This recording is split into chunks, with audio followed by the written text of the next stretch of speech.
So hello guys, good day. Nandito naman ulit tayo sa ating panibagong vlog. Sa edition ngayon, meron tayong Canon.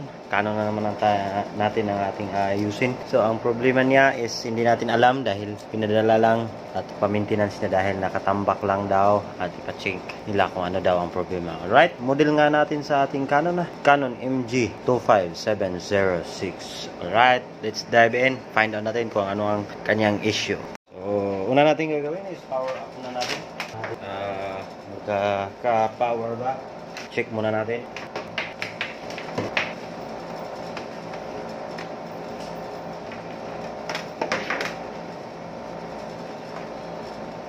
So, power na.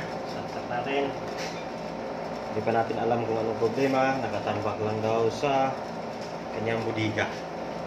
Okay, hindi nagamit. Ayan. Power on na natin. Tingnan natin. Okay. Wala naman kaya. Meron palang zero lights. Pigeon light. Saka black ink. At saka color ink. Nagbi-blink. So probably cartridge. Ang problema. Cartridges. Namitan naman ang refill. Refill na cartridges.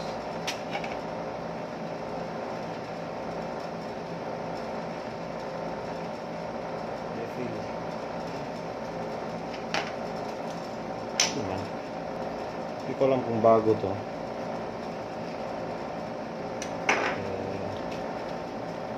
Ano natin?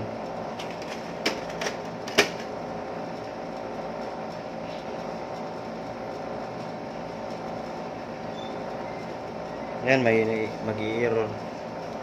Cartridge is missing daw. Ganyan. Yan ang nag-iilaw. Nagbi-blink yung ito tatlo.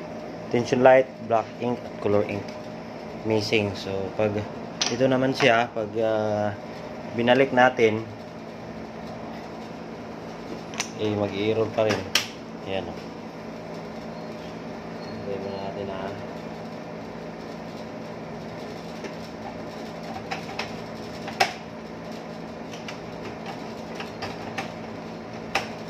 ayan.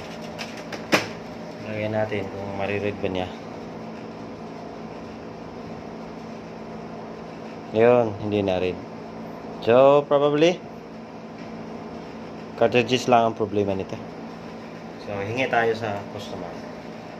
Yan na nga, tinuloyan na natin binuksan at saka sa lukuyan marami siyang alikabok. Aside sa alikabok, marami siyang dumi at saka mga spider webs doon sa loob. Dami. So, ngayon, lilinisan ko muna. Okay. Linisan at saka meron ako nakitang isang toys dito banda. Ayan. Tanggalin muna natin. Ayan. Isa dito sa sanhi kung bakit mag-prepared siya. So, i-remove natin yung bula na yan.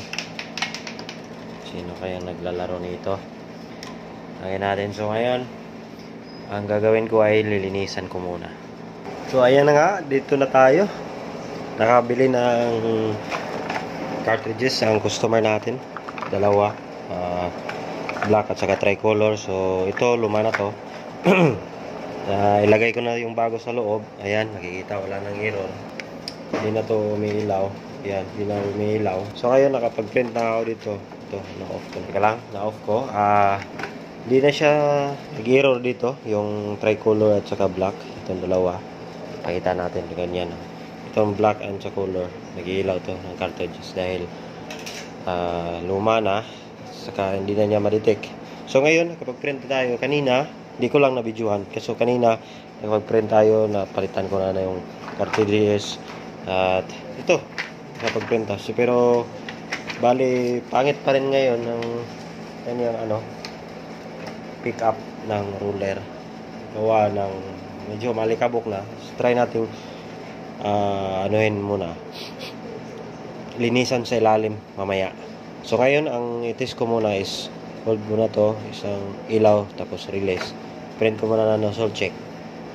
makikita natin na ayan, tinanggap naman niya.